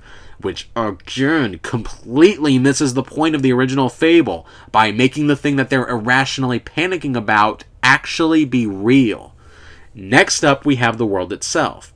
I mean, even Trey Parker and Matt Stone on their cruelest days couldn't have come up with a more hostile universe than the one we get in this film. I mean, really stop and think about the plot for a second. So a young child, and keep in mind, Chicken Little is supposed to be a child, mistakes an acorn falling on his head as the sky falling, and he causes some general mass hysteria. Then when it gets discovered that he makes the mistake, he's suddenly made the town pariah. He can't go anywhere without being constantly reminded of his screw-up, to the point where they're even making an entire film about it. I would like to remind you again that Chicken Little is supposed to be a kid. I don't care if he's voiced by an adult Zach Braff. He's supposed to be a kid. Okay, I get that people might be angry with him at first, but then even after a year, he's still being mocked relentlessly for this mistake. This town is just... well, there's no other word for it than cruel. They are just being cruel and mean to a kid for what was honestly just a simple mistake even a year later. I mean, in what kind of cesspool would people mock and harass other people, even if they were kids, for just an honest mistake they made, even if it was years after the fact? That joke was too obvious. Please forgive me. Even aesthetically, this film just looks ugly. From the character designs, to the backgrounds, to the visuals. This is just a bitter, nasty film from top to bottom, and is a thoroughly unpleasant sit. This is by a wide margin Disney's worst film in their animated canon. Usually with every other film on this list, no matter how many problems I've had with it, I can usually come up with a couple of things that made it good enough that I can say that I don't regret seeing it, or might be able to recommend to some people. However, with this film, I'm stumped. I'm at a loss for words. There is very little redeeming about this film, and certainly not enough to overcome its severe flaws. Chicken Little gets a 3 out of 10 from me. This is just a bad film. The characters are awful. The presentation of the moral is messy. The tone is way too mean-spirited, especially for a film meant for little kids. The animation is crap, and it couldn't have missed the original Fable's point more drastically if it tried. Just a bad film all around. This was Disney's attempt at trying to be more like DreamWorks, and it just completely backfired right in their face. And as a side note, this isn't even the first time that a Disney-related animated film attempted to be more edgy and cynical. Based on the Black Friday reel, early in production, and given how Jeffrey Katzenberg was the one pushing for a more cynical and adult edge, this is how bad Toy Story could have turned out. Thank God it got turned around, because if Toy Story was as bad as Chicken Little, it would have killed Pixar before it even had a chance to begin. Let that sink in. Well, it can only go uphill from here. Meet the Robinsons, a film that had an extremely rocky production history, wherein John Lasseter had to come in and basically redid about a third of the film in an attempt to improve the story, which resulted in a ballooned budget, as well as the release being delayed by a whole year. And what was the end result? It's good. But yeah, you can tell just by watching this that this was a film that had production problems. There are a lot of inconsistencies and some weird, jarring shifts. The film's pacing is also kind of bizarrely disjointed, moving way too fast in some places and moving way too slow in others. There's also the fact that the time travel logistics here are a little off, to say the least, and honestly, the way the protagonist defeats the villain proves why the villain's plan here doesn't make any sense. But that's the film's issues. Didn't I say this was a good film? And yes, I do like it. I do like the Robinson family and their unique personalities and how they bounce off of each other. Lewis and Wilbur are passable lead characters. The bowler hat guy is a funny, comic, and simultaneously tragic villain. And I really do genuinely love the ending. Honestly, there's just something about a great ending that if it hits perfectly, I am more than willing to forgive a film's flaws. And I will say, while one of the film's twists was extremely obvious, even for a kid, the film has a second twist on top of that I legitimately didn't see coming. Meet the Robinsons is a more than serviceable piece of entertainment, with just enough heart and charm to make it a recommendable experience. Meet the Robinsons gets a 7 out of 10. This is a nice little film. And honestly, that's really all I can say about it. It's nice. Bolt, the Disney film released in the 21st century so far that most people forget exist. Is it because the film is just that forgettable? Not really, I don't think so. I have some very stark memories of this film. I mean, the premise is a really good one, albeit a touch ridiculous. You have to suspend your disbelief enough that the producers and whatnot would want a dog to think that he really has superpowers and would be willing to put in the extra time and money in order to keep up that illusion. But if you're willing to buy that premise, you'll open yourself to some great characters and some really funny bits of comedy.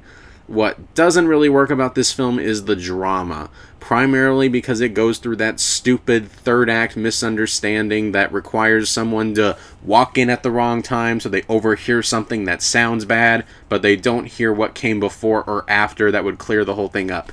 Seriously, filmmakers, this cliche is stupid. Just stop with this insipid, dramaless nonsense. There was also the stunt casting of Miley Cyrus in the role of Penny, which now feels both hilariously out of date on top of just being distracting. But everything else works great. The film takes advantage of its high concept premise, the jokes, like I said before, are quite funny, and the animal characters are a very memorable presence, and the film's climax is actually very well handled and smartly executed. I'm gonna give Bolt an 8 out of 10. This is a very enjoyable film with a handful of problems, but ones that aren't critical. I feel like with just one more rewrite, this could have been something truly fantastic. But as is, this is quite the entertaining little comedy adventure. The Princess and the Frog has a good premise, a good setup, and great characters. But do I wish this film had been better? Honestly, yes, and it comes down to just one problem. The film's story. The one thing that struck me about this film, even when I watched it when I was younger, was how surprisingly complicated this film's story is.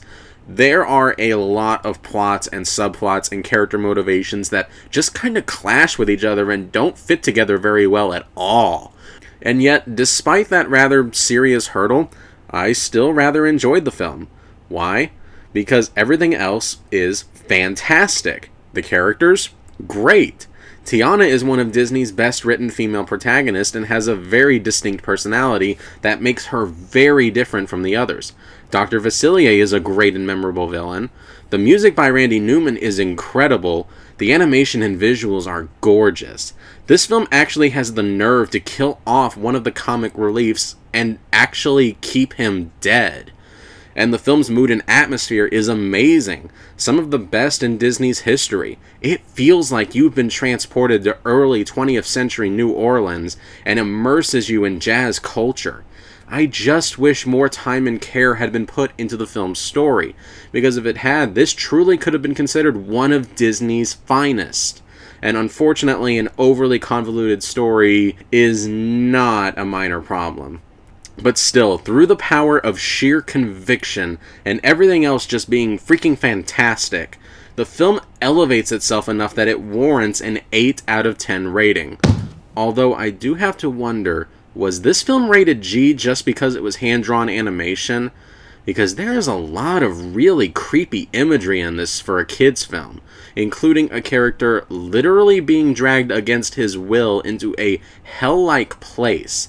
And yet, Tangled was released just 2 years later, had nowhere near the same level of creepy imagery, and yet it got a PG rating for action.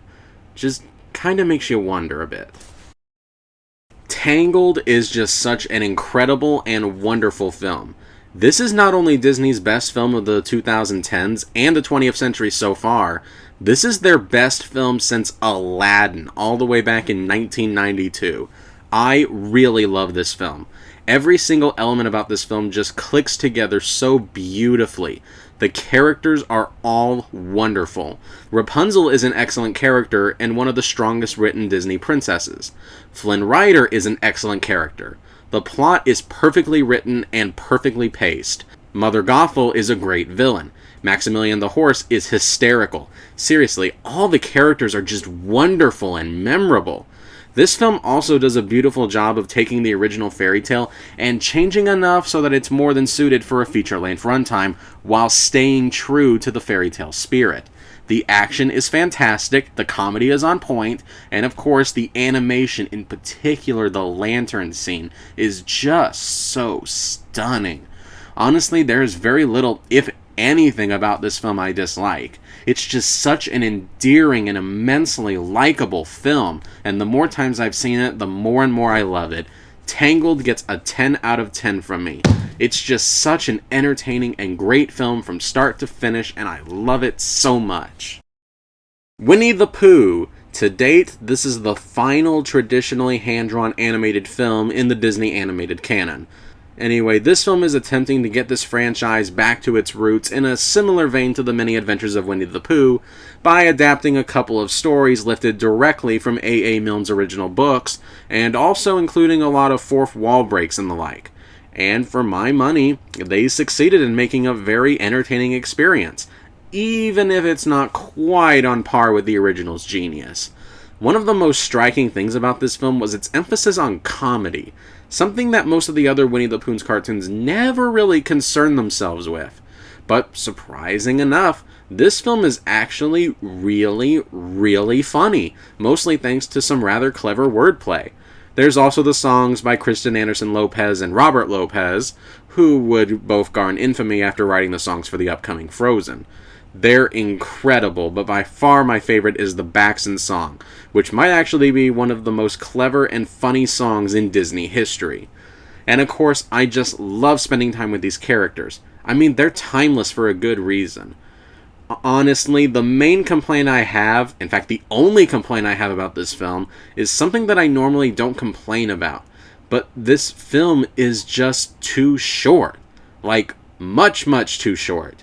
All in all, the film's narrative only lasts about 53 minutes, if you remove the credits. And for a feature-length film, you'd think that it would at least be just a little bit longer. And I know this is going to sound rich coming from me, considering how way early on in this video I complained quite a bit about how some of the Disney's earlier films had too much filler. But honestly, I think this is the rare instance where more filler would have been welcome. But I guess if you're going to have a complaint about a film, there are worse problems than wanting for there to be more of it. Overall, Winnie the Pooh is a delightful, charming, and surprisingly funny film that's just a delightful treat for both adults and kids. This is a film that can be easily enjoyed by the whole family. As such, Winnie the Pooh gets a 9 out of 10. With a longer runtime, this could have joined the ranks of some of Disney's finest cinematic outings. And honestly, if this is Disney's final traditional hand-drawn feature film, and I certainly hope that it isn't, then this isn't a bad one to go out on at all. Wreck-It Ralph was a film that I didn't think I was going to care all that much for, but it turned out I actually really liked it. Let's start off with the film's message, because it was actually one of the things that really struck me as a bold move. The message that sometimes you have to accept your lot in life. You're part of a story that you have no control over, but you can work as hard as you can to make the hardships that you have no choice to endure as pleasurable as possible. That is, in all honesty, a very mature message, not just for children's entertainment, but just entertainment in general. That, yes, you can't always be or do what you want, and that's okay. On top of that, the characters are all well written, every single one. Ralph is a great protagonist. Vanellope is also great, and the two share an unlikely friendship that you actually can very easily buy. And of course, the humor is mostly on point, including one scene that is so hilarious and never fails to make me laugh my butt off. And of course, we need to talk about the elephant in the room, and that's the villain. Because this was the first of 4 Disney films in a row that had a twist villain. And not surprisingly, it was done the best here. For starters, it was properly set up and foreshadowed. Also, King Candy was still a consistent character from start to finish, so the audience got to know him.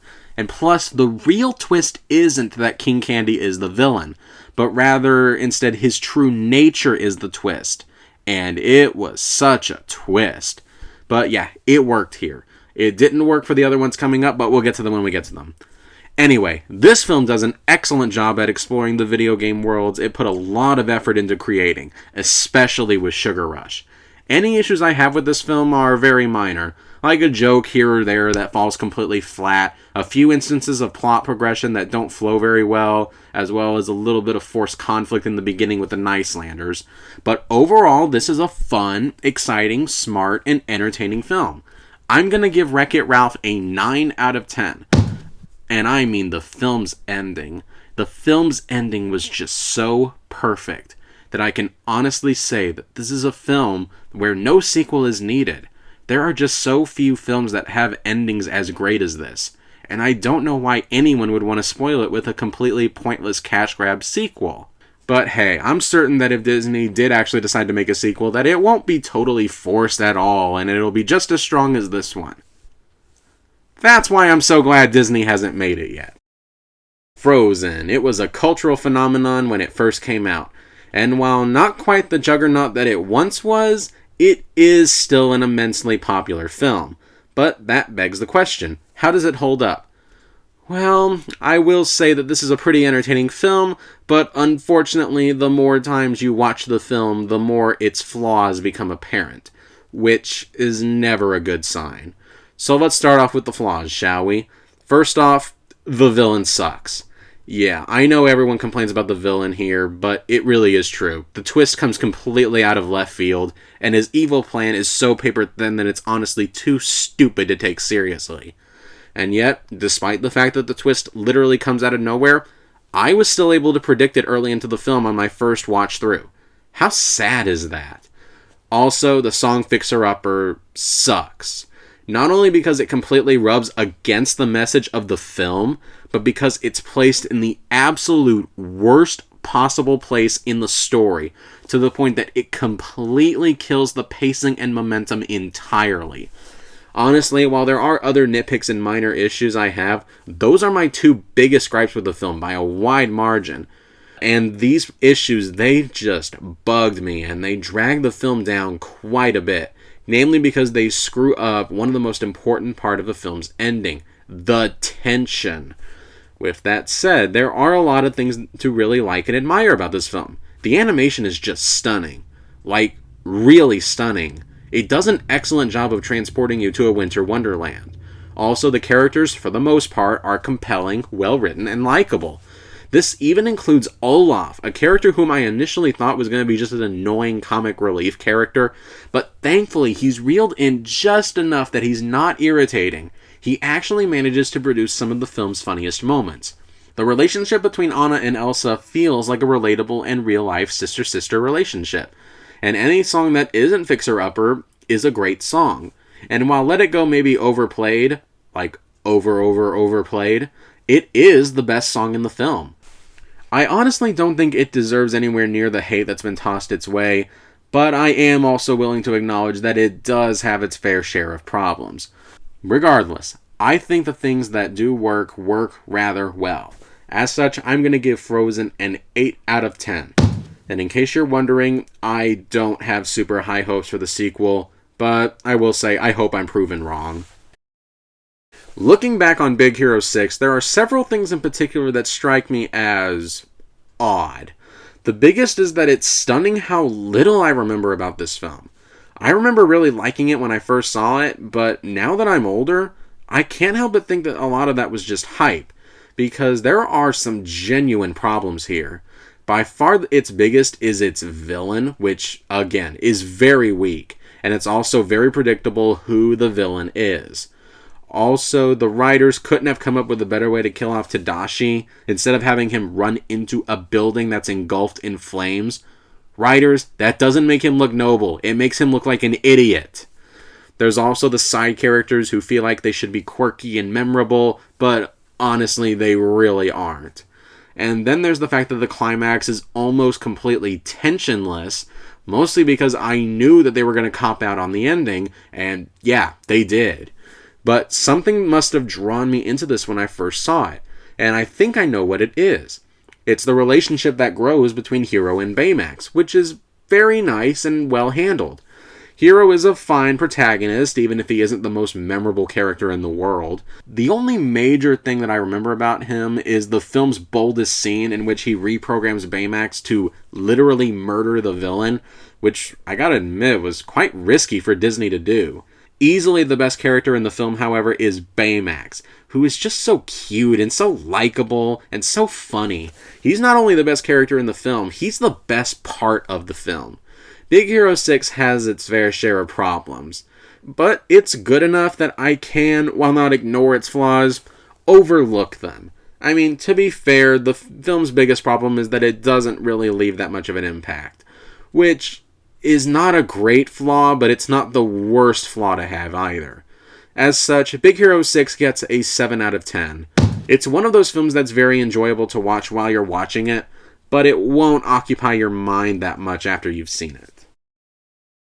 Zootopia is definitely an interesting film, and I do mostly mean that from a positive perspective. But I also mean that I've had an interesting relationship with this film. This was a film that I loved when I first saw, but the more and more that I saw it, the more and more its problems became just a little bit more apparent. Kind of like my relationship with Frozen, but not as drastic of a shift. But let's get the good stuff out of the way, because there is a lot to like here.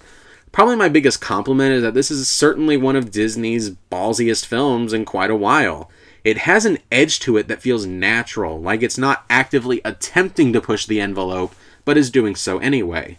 It manages to tackle the theme of prejudice, again, like so many other Disney films, but this one is by far the most successful at it, because it creates a whole world where the prejudice on display is functionally different than any other prejudice in our world, so as to not have any direct real-life parallels, and the issue is presented in an extremely nuanced manner.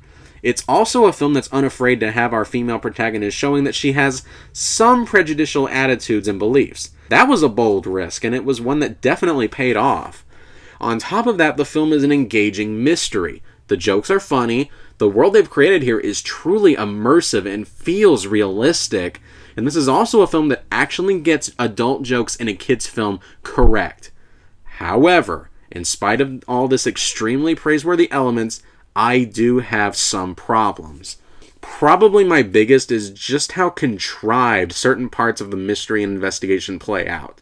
I mean, if you want to know what I'm talking about without getting into spoilers, most of them come about when Judy and Nick go to see Mr. Monchus. Also, while the film for the most part does a good job at not preaching its message, there are a couple of moments where they try a little bit too hard to draw real-life parallels when it honestly wasn't needed. There's also the fact that the villain was rather weak, and there's also the fact that this film has a character misusing her authority as a police officer on multiple occasions, being presented as heroic, which normally wouldn't bother me all that much, but given this is a film aimed at children, it just kind of rubbed me the wrong way. Now, don't get me wrong, none of these problems are enough to ruin this film, not by a long shot. It is still an engaging, compelling, and entertaining film with well-written characters, a nuanced moral about prejudice, and a slightly more mature route for a Disney film. Is it quite as good as I had first thought? Honestly, no. But is it in any way a bad film? Oh, heck no. I'm going to give Zootopia a 9 out of 10. It's still a great film, imperfect though it may be. Moana is, for the most part, a simplistic and straightforward fairy tale film. It's also the one that feels closest to capturing the spirit of 90s Disney. Moana is a great lead character. Maui is a great duo-protagonist. They work off of each other fantastically, and finally, after 3 dud villains in a row, we finally get a great one courtesy of Tamatoa. The music by Lin-Manuel Miranda is stunning, energetic, and highly enjoyable. There is a lot of creativity in terms of the animation, especially when it comes to Maui's tattoo, who is one of Disney's best silent snarkers. And of course, this film makes the ocean just come alive, literally in this case, with some stunning visuals. If I had to complain about something, is that it does have that dumb cliche about the father not understanding his daughter, and willing to go to extremes to squelch her hopes and dreams. Yeah, we've seen this before. There's nothing new here whatsoever. Also, there was a pop culture reference, one that's certainly not going to date the movie or anything, that just made me roll my eyes. But these aren't enough to discourage anyone from watching the film. This is a Disney film that if it's on, I will drop everything and I will watch it, no matter how many times I've seen it. I'll give Moana a 9 out of 10. This is Disney's strongest film since Tangled, and this is proof that Disney still has the ability, even after all these years, to tell compelling, entertaining, old-fashioned adventures that'll be beloved for generations to come. And, well, I guess that's it. Moana's the last film that was released by Disney because Disney didn't release a film in 2018. So I guess that means we're done. Thank you for watching, and okay, fine, I'll review it. And finally, the most recent Disney animated film, as of the making of this video, Ralph Breaks the Internet. And in my opinion, I'm sure you can already guess, I find this to be one of Disney's weaker entries in their canon. Wreck-It Ralph was a film that I felt didn't need a sequel, and this movie did very little to convince me to the contrary. If anything, it only strengthened that opinion. You can tell that this was a film that the writers wanted to make with a message about how friends sometimes drift apart and how their life paths can diverge, which is honestly not a bad message at all. But the problem is that in order for the film's message to work, it has to bend over backwards and break the rules that were previously established in the first film, in order for this conflict to even be an issue. And I'm sorry, but if you have to break your own previously set up internal logic in order to tell a story, then that's probably a hint that you should either scrap the whole thing or just start from the beginning. There's also the fact that certain characters from the first film have their screen time reduced drastically. There's also the fact that the tension between Ralph and Vanellope in the third act is mostly recycled leftovers from the first film. And there's also the fact that the filmmaker's understanding of the internet is not only inaccurate, but also incredibly naive.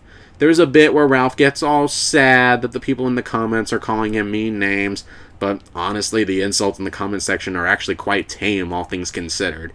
And honestly, the issue with this film is that there is a lot of little tiny issues I have with it that on their own wouldn't be too big of a problem, but they just keep piling up. And no, I don't hate this movie. There is still a lot that's commendable. For instance, Vanellope and Ralph are still relatively in character, barring one exception, and they still have great chemistry. The visuals are for the most part rather impressive. The driving scenes in Slaughter Race are excellent and exciting, and there are a lot of genuinely clever bits of writing, as well as some really funny jokes, including the final scene that when I first saw it made me laugh so hard I actually doubled over in laughter. All in all, this film doesn't ruin its predecessor, but the whole thing just feels kind of unnecessary. I'm gonna give Ralph Breaks the Internet a 6 out of 10, but it's honestly very close to a 5. It's not an awful film, but it's just painfully mediocre.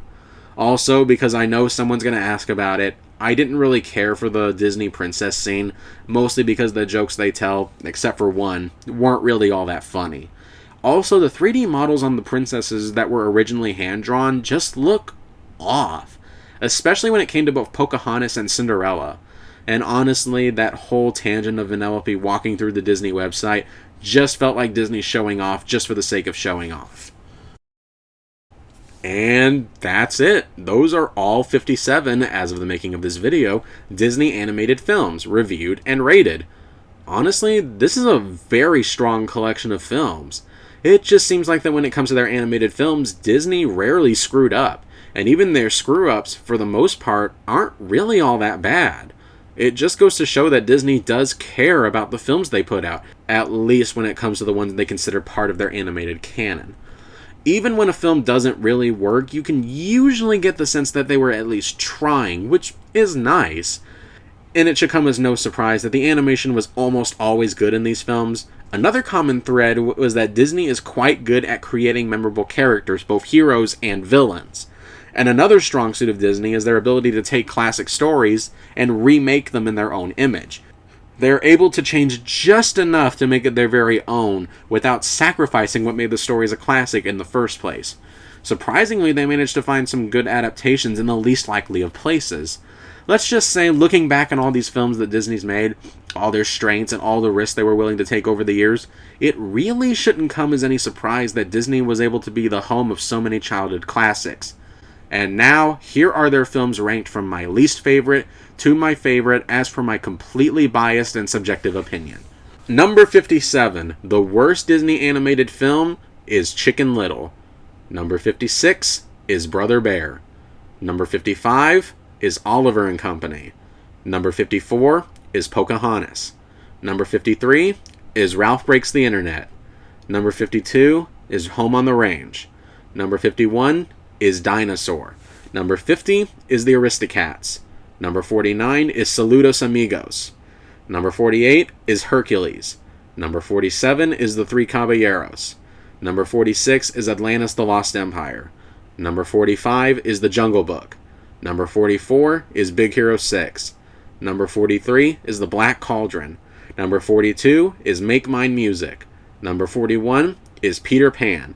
Number 40 is Fun and Fancy Free. Number 39 is Meet the Robinsons. Number 38 is Tarzan. Number 37 is The Rescuers. Number 36 is Bolt. Number 35 is Melody Time. Number 34 is Treasure Planet. Number 33 is The Adventures of Ichabod and Mr. Toad. Number 32 is Frozen. Number 31 is The Princess and the Frog. Number 30 is The Fox and the Hound. Number 29 is Fantasia 2000. Number 28 is Snow White and the Seven Dwarfs. Number 27 is Cinderella. Number 26 is Robin Hood. Number 25 is The Hunchback of Notre Dame. Number 24 is Lady and the Tramp. Number 23 is Mulan. Number 22 is The Sword and the Stone. Number 21 is The Great Mouse Detective. Number 20 is The Rescuers Down Under. Number 19 is Dumbo. Number 18 is The Emperor's New Groove. Number 17 is Lilo and Stitch. Number 16 is Bambi. Number 15 is Wreck-It Ralph. Number 14 is Winnie the Pooh. Number 13 is 101 Dalmatians. Number 12 is Zootopia. Number 11 is Moana. Number 10 is Pinocchio. Number 9 is The Lion King. Number 8 is Alice in Wonderland. Number 7 is Sleeping Beauty. Number 6 is Aladdin. Number 5 is The Little Mermaid. Number 4 is Tangled. Number 3 is Fantasia. Number 2 is Beauty and the Beast. And finally, my number one favorite Disney animated film is The Many Adventures of Winnie the Pooh. And I guess that's it. Thank you all so much for watching. If you actually managed to stick with me throughout this whole video, I commend you greatly. If there are any other set of films that you'd like me to review in this format, please let me know in the comment section down below. If you enjoyed the video, please consider giving it a like and sharing it. Again, thank you all so much for watching, and I'll see you next time.